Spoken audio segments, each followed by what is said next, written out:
ونعوذ بالله من شرور أنفسنا ومن سيئات أعمالنا من يهده الله فلا مضل له ومن يضلل فلا هادي له أشهد أن لا إله إلا الله وأشهد أن محمدا عبده ورسوله اللهم صل على محمد وعلى آل محمد كما صليت على إبراهيم وعلى آل إبراهيم إنك حميد مجيد وبارك على محمد وعلى آل محمد كما باركت على إبراهيم وعلى آل إبراهيم إنك حميد مجيد يا أيها الذين آمنوا اتقوا الله حق تقاته ولا تموتن إلا وأنتم مسلمون يا أيها الناس اتقوا ربكم الذي خلقكم من نفس واحدة وخلق منها زوجها وبث منهما رجالا كثيرا ونساء واتقوا الله الذي تساءلون به والأرحام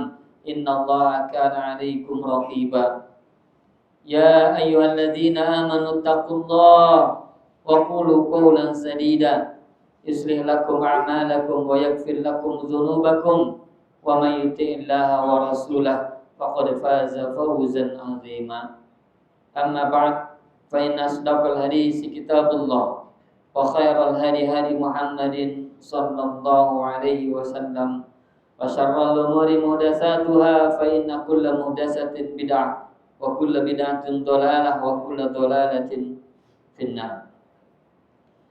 Ikhwatul iman, sidang Jumat rahimakumullah. Sebelum khatib memulai isi khutbah, khatib ingin menyampaikan sebuah hadis dari Nabi sallallahu alaihi wasallam. Hadis sahih riwayat Al-Imam Al-Bukhari. Kata Nabi, "Idza qulta li sahibika yaumal jumu'ati ansid wal imamu yakhutub faqad lagauta." Kalau engkau berkata-kata, engkau menyampaikan sesuatu kepada kawanmu, sebelahmu, di depanmu, di belakangmu, kau sampaikan sesuatu kepada kawanmu dengan perkataan diamlah. Jadi nyuruh orang untuk diam, kemudian dia sampaikan diamlah. Wal imamu yakhutub, sementara imam sedang berkhutbah. Yaumal jumu'ah, pada hari Jumat, faqad lagauta, maka engkau telah sia-sia dalam ibadah Jumat. Maka di antara penyebab, kata para ulama, sia-sianya ibadah Jumat kita, tidak ada pahalanya di sisi Allah ibadah Jumat kita adalah al-kalam, ketika kita berbicara. Jadi kalau kita berbicara ketika Jumatan, Pak, maka sia-sia ibadah Jumat kita. Duduknya kita sia-sia. Lelahnya kita sia-sia. Tidak ada sisi pahala di sisi Allah Subhanahu wa ta'ala. Kemudian Al-Imam An-Nawawi menambahkan, di antara penyebab juga berkurang bahkan hilangnya pahala Jumat adalah la'bul hasa, memainkan kerikil. Dulu tidak ada karpet, dulu hanya beralaskan tanah, kerikil, memainkan kerikil, memainkan tanah, sehingga akhirnya hilang, akhirnya tidak fokus kepada isi yang disampaikan oleh khatib. Maka yang demikian pula menjadikan pahala kita berkurang bahkan hilang di sisi Allah. Saat ini tidak ada kerikil, mungkin kita main handphone dan lain sebagainya. Ini perkara-perkara yang menyebabkan hilangnya pahala Jumat kita. Wa kadzalika naum, demikian pula tertidur. Maka ikhwatul yang semoga Allah muliakan, perkara-perkara ini mudah-mudahan Allah jaga kita, Allah kuatkan kita setengah jam ke depan, Allah mudahkan kita agar apa yang kita lakukan di kesempatan Jumat ini mudah-mudahan menghantarkan kita menuju surganya Allah Subhanahu wa taala. Mudah-mudahan Allah berikan pahala kepada kita insyaallah. Amin ya rabbal alamin. Ikhwatul yang semoga Allah muliakan, dalam sebuah hadis yang sahih riwayat Al-Imam At-Tirmidzi, seorang sahabat Rasul namanya Abdullah bin Abbas, beliau kata beliau, kuntu khalfan Nabi sallallahu alaihi wasallam. Aku pernah berada di belakang Rasul sallallahu alaihi wasallam. Kemudian beliau Nabi sallallahu alaihi wasallam berkata kepada Ibnu Abbas, "Ya gulam, wahai anakku, wahai anak kecil, wahai anak muda." Nah, karena Nabi Shallallahu Alaihi Wasallam wafat, meninggal, Ibnu Abbas kurang lebih usianya 13 atau 15 tahun, Pak. Jadi Nabi meninggal usia hanya 13 sampai 15 tahun. Berarti saat itu beliau di bawah usia 13 tahun. Maka kata Nabi, ya gulam, wahai anak kecil, gitu. Anak muda, ya gulam, inni u'allimuka kalimatin. Aku akan ajarkan kepadamu beberapa kalimat, beberapa nasihat. Apa nasihat Rasul? Kata Nabi, yang pertama, ihfazillah, jagalah Allah. Yahfazka, maka kalau kau jaga Allah, Allah akan menjagamu. Yang kedua, ihfazillah tajidhu tujahaka. Jagalah Allah, maka engkau akan dapati Allah ada di hadapanmu. Yang kedua, jagalah Allah, maka kau akan dapati Allah ada di hadapanmu. Yang ketiga, wa idza sa'alta fas'alillah. Kalau engkau minta, minta kepada Allah. Keempat, wa idza sta'anta fasta'in billah. Dan kalau engkau mohon pertolongan hanya kepada Allah. Jaga Allah, Allah akan menjagamu. Jaga Allah, kau akan dapati Allah akan ada di hadapanmu. Kalau kau meminta, minta kepada Allah. Kalau kau mohon pertolongan kepada Allah. Dan beliau menambahkan, Nabi menambahkan, wa'lam, dan ketahuilah, annal ummah, seandainya seluruh umat, seluruh manusia, lawijtama'at ala an yanfa'uka bisyai'in, mereka semuanya berkumpul untuk memberikan manfaat kepadamu, untuk memberikan kebaikan kepadamu, sesuatu kebaikan kepadamu, lam yanfa'uka, mereka tidak akan mampu memberikan manfaat kepadamu, illa bisyai'in qad kataballahu laka, kecuali manfaat itu telah Allah tetapkan akan diberikan kepadamu. Wa in ijtama'u ala an yadurruka bisyai'in, dan jikalau seluruh umat akan mencelakakanmu, lam yadurruka illa bisyai'in qad kataballahu 'alaika, mereka tidak akan mampu mencelakakanmu sampai kecelakaan itu memang sudah ditetapkan akan mengenaimu. Rufi'at al-aqlam wa jaffat as-suhuf. Sungguh pena-pena telah kering dan lembaran telah ditutup. Maka ikhwati fillah yang semoga Allah muliakan, ini panjang hadisnya, tidak mungkin kita bahas semuanya. Insyaallah yang akan kita coba bahas hanya satu, Pak. Ihfazillah yahfazka. Jagalah Allah, maka Allah akan menjagamu. Ikhwati fillah yang semoga Allah muliakan, kalau kita baca hadis saja yang tadi tanpa mengetahui penjelasan para ulama, maka kita bingung, Pak. Allah Maha Perkasa, Allah Maha Gagah, Allah Maha Hebat, Allah Maha Pencipta. Kenapa harus dijaga? Kan begitu. Kalau kita menjaga anak kecil, wajar. Kalau kita menjaga harta, pantas, karena mereka tidak mampu menjaga diri. Sementara Allah Maha menjaga. Ini bagaimana isi hadis ini, kan begitu? Kita mampu, kita tidak akan mampu menjaga Allah. Tapi kenapa kata Rasul, jagalah Allah? Maka Bapak Ibu ikhwati fillah yang semoga Allah muliakan, kalau kita tidak membaca syarah, kalau kita tidak membaca keterangan para ulama, maka kita akan bingung memahami hadis yang seperti ini. Maka kata para ulama, yang dimaksud dengan menjaga Allah di kalimat ini, kata para ulama, ifad huquqahu, jaga hak-hak Allah. Wahfad hududahu, jaga batasan-batasan Allah. Jadi yang disebut dengan jaga Allah yaitu apa? Jaga hak Allah, jaga batasan Allah. Apa hak Allah?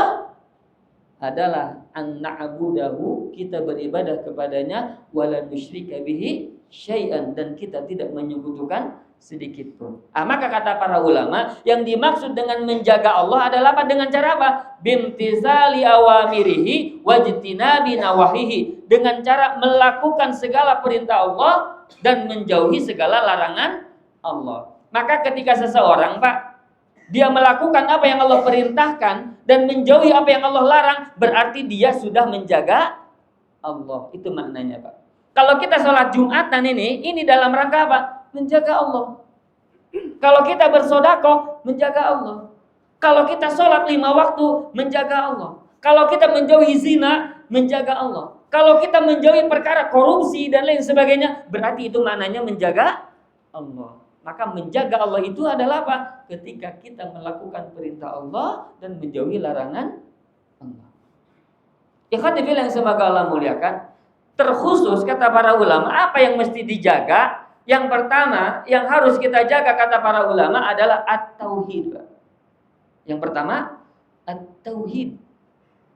Yang tadi hak Allah itu disembah, hak Allah itu diibadahi. Tidak boleh kita menyembah Allah tapi juga menyembah yang selain Allah. Tidak boleh kita menyembah Allah tapi menyembah juga kuburan. Menyembah Allah tapi juga takut kepada jin dan lain sebagainya. Ketika seseorang menyembah Allah, hilangkan segala perbuatan syirik. Nah, maka ikhwati fillah yang semoga Allah muliakan, jaga tauhid. Ikhwati fillah yang semoga Allah muliakan, ada sebuah hadis Nabi sallallahu alaihi wasallam pernah menyampaikan, dakhala an-nar min dzubabin wa dakhala al-jannah min dzubabin. Ada orang yang masuk neraka gara-gara lalat, dan ada orang yang masuk surga gara-gara lalat. Para sahabat berkata, "Kaifa dzaka ya Rasulullah?" Bagaimana itu terjadi ya Rasulullah? Kenapa orang bisa masuk surga gara-gara lalat? Kenapa orang bisa masuk neraka gara-gara lalat? Maka kata Nabi sallallahu alaihi wasallam, "Marra rajulun ala qaumin." Ada seseorang yang melewati sebuah kaum di mana mereka ya'buduna sonaman. Mereka menyembah berhala.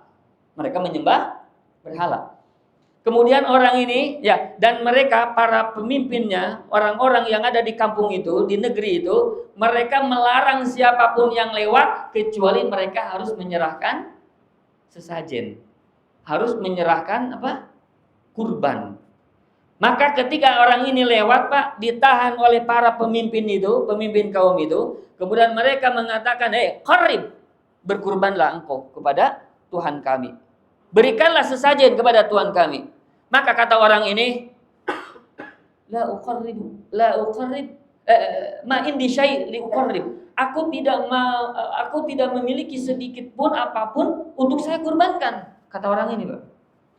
Kemudian kata Nabi sallallahu alaihi wasallam, qarrib walau zubaban. Berkurbanlah walaupun hanya dengan seekor lalat. Kurbanlah walau hanya dengan seekor lalat.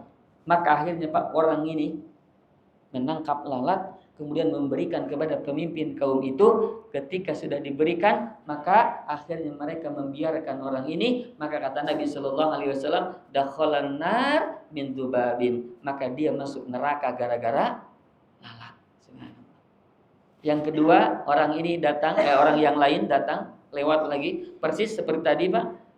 Qarib, kurbanlah. Maka dia katakan saya tidak bisa berkorban, tidak memiliki apa yang saya korbankan walau sebesar lalat. Kemudian dia tahu bahwa ini adalah perbuatan syirik. Nah, ini melawan perintah Allah. Saya tidak mau. Kalau kau tidak mau berkorban, maka kau akan mati. Ya, silakan bunuh saya. Maka akhirnya dibunuh Pak orang itu. Maka kata Nabi, dakhalal jannah min dzubabin. Dia masuk surga gara-gara apa? Lalat. Maka ikhwati fillah yang semoga Allah muliakan, mohon maaf, bisa jadi Pak orang itu masuk neraka, Pak, gara-gara puntung rokok. Masuk neraka gara-gara puntung rokok. Kenapa? Karena dia yakin ketika dia lewat di sebuah jalan, contohnya di Subang, Pak, di Emen itu, tanjakan apa? Emen. Dia lewat di Subang, kemudian ada keyakinan kalau dia tidak melempar itu puntung rokok, maka dia akan celaka.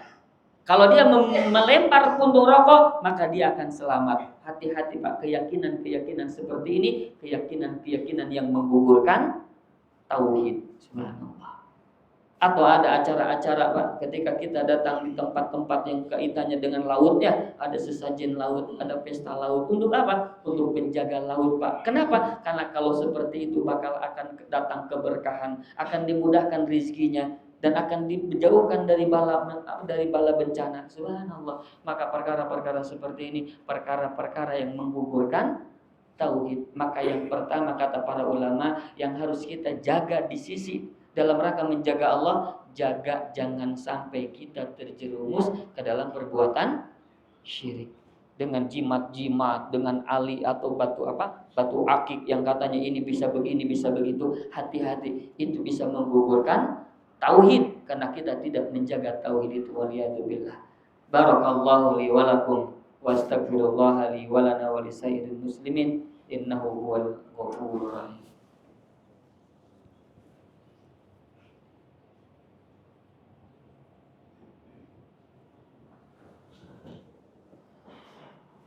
Alhamdulillahirabbil alamin hamdan katsiran thayyiban mubarakan fi kama yuhibbu rabbuna wa yarda. Asyhadu an la ilaha illallah wa asyhadu anna Muhammadan abduhu wa rasuluh. Allahumma salli wa sallim wa barik wa anim ala Rasulillah Muhammadin sallallahu alaihi wasallam wa ala alihi wa ashabihi wa man tabi'ahum bi ihsan ila yaumiddin. Amma ba'd. Ya khatibil yang semoga Allah muliakan. Yang kedua kata para ulama yang harus kita jaga adalah as-shalah, jaga salat setiap hari 5 waktu. Karena inilah awal mula kita akan dihisab. Awwalu ma yuhasabul 'abdu yaumal qiyamah. Awal mula hamba itu dihisab nanti pada hari kiamat as-shalah adalah dengan salatnya.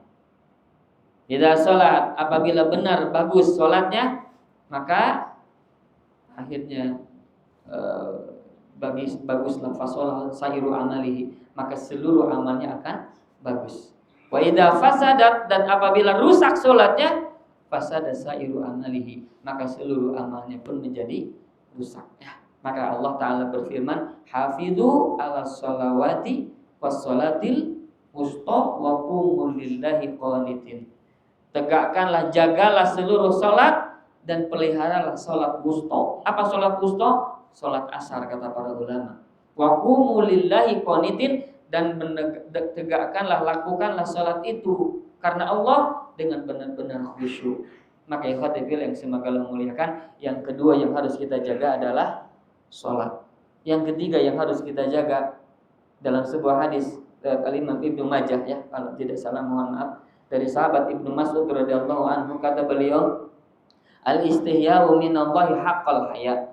Malu kepada Allah dengan sebenar-benarnya malu adalah antahfadar roksa wa mawa'a, yaitu engkau menjaga kepalamu dan yang ada di sekitar kepalamu. Wa antahfadal batna wa mawahawa, dan menjaga perut dan yang ada di sekitar perut. Apa jaga kepala dengan sekitar kepala? Jaga mata, jangan sampai melihat yang Allah murkai. Jaga telinga, jangan sampai mendengar sesuatu yang Allah murkai. Jaga mulut, jangan berbicara sesuatu yang Allah murkai. Jaga. Kemudian jaga juga apa? Jaga perut. Jaga perut apa? Jangan sampai memasukkan ke dalam perut ini dari harta haram. Jaga jangan sampai memasukkan ke dalam perut harta haram. Subhanallah. Sebagaimana sudah kita sampaikan di Jumat yang lalu, kata Nabi Shallallahu Alaihi Wasallam, la yadkhulul jannah, seseorang tidak akan masuk surga, lahmun nabata min suhtin, di mana dagingnya kalau dipenuhi dengan harta haram. Subhanallah. Maka jauhi perkara riba, jauhi perkara zalim, jauhi perkara gharar. Agar apa? Agar mulut kita, agar perut kita, agar badan kita tidak dipenuhi dengan harta haram. Waliyadzubillah. Dan ikhwati fillah yang semoga Allah muliakan, Nabi menyampaikan di kelak di akhir zaman, sebagaimana pernah saya sampaikan, la yuballil mar'u bima akhadzal mal, la ya'tiyanna 'ala nasi zamanun, akan datang suatu masa nanti kepada manusia, la yuballil mar'u bima akhadzal mal, di mana seseorang dia tidak mau berpikir dari mana dia mengambil harta. Amin halal, amin haram. Apakah dari jalan halal atau dari jalan haram? Mau halal mau haram, yang penting mah kenyang, yang penting mah senang, yang pentingnya saya bisa memberikan nafkah kepada anak istri. Sampai ada perkataan, Pak, jangankan yang halal sekarang mah, yang haram pun susah. Sehingga akhirnya apa? Sehingga mau berjuang, mau berusaha untuk mencari nafkah dari jalan yang haram. Maka orang yang menjaga Allah adalah dia mampu menjaga dari perkara-perkara yang Allah haramkan, berupa makanan atau yang lainnya yang masuk ke dalam perutnya atau yang dia nafkahkan kepada anak dan istrinya.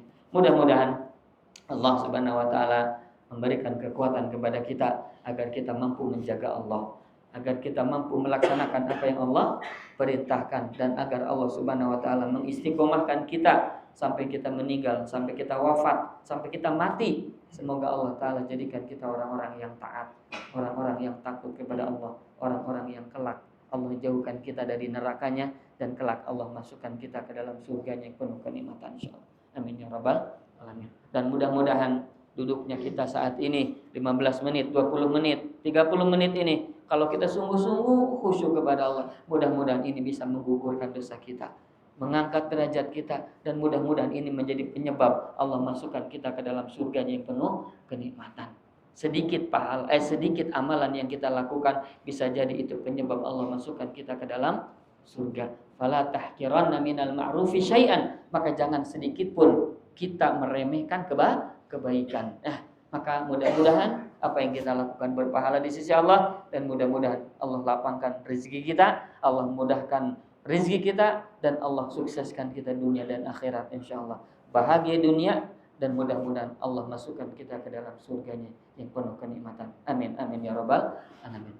Alhamdulillahirabbil alamin, hamdan naimin, hamdan syakirin, hamdan yuafi ni'amahu wa yukafi'u mazidah. Ya Rabbana walakal hamdu kama yanbaghi li jalali wajhikal karim wa azimi sultanik. Allahumma salli wa sallim wa barik wa an'im ala rasulillah Muhammadin sallallahu alaihi wasallam wa ala alihi wa ashabihi wa man tabi'ahum bi ihsanin ila yaumiddin. Allahumma inna nas'aluka salamatan fid din wa afiyatan fil jasad wa ziyadatan fil ilmi wa barakatan fil rizqi wa taubatan qabla al maut wa rahmatan indal maut wa maghfiratan ba'dal maut. Allahumma hawwin 'alaina fi sakaratil maut wa najata minan nar wal afwa indal hisab. Allahumma ansur ikhwanana al muslimina fi Filistin.